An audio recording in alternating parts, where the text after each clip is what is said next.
সংসদীয় কাম যাতে পিছলৈ, কাৰণ আমি ৰাইজে যদি তেখেতসকলক আমি আৰু অলপ উৎসাহ দিব পাৰোঁ তেতিয়া আৰু পিছলৈ ডেভেলপ হ'বৰ কাৰণে। প্ৰখৰ ৰ'দত কৰ্মৰত আৰক্ষীক ঠাণ্ডা পানী বিতৰণ সাংবাদিক নছিদুৰ ৰহমানৰ।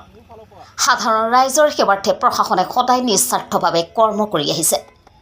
ৰ'দ বৰষুণকো নেওচি আৰক্ষীসকলে পালন কৰি আহিছে তেওঁলোকৰ কৰ্ম।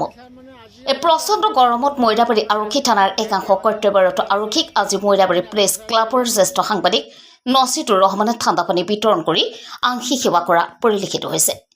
ঈদৰ বজাৰৰ ভিৰ হোৱা হেতুকে দুপৰীয়াৰ প্ৰখৰ ৰ'দত মৈৰাবাৰী বজাৰত আৰক্ষীসকলক এনেদৰে ঠাণ্ডা পানী বিতৰণ কৰাত সাংবাদিকগৰাকীৰ প্ৰশংসাত পঞ্চমুখ হৈ পৰিছে সকলো। News desk report UNV news.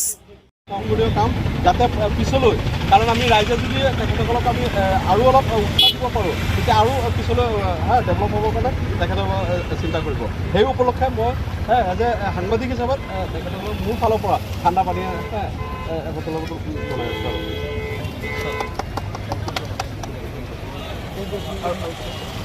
আজি স্যার মানে আজির কারণে যেহেতু বস্তুটো আজি লগাইছে আজির কারণে স্যার রেহাই দিয়া হলে স্যার ভাল আছিলে, কিন্তু আমি নাজানো স্যার যে ইয়াত পার্কিং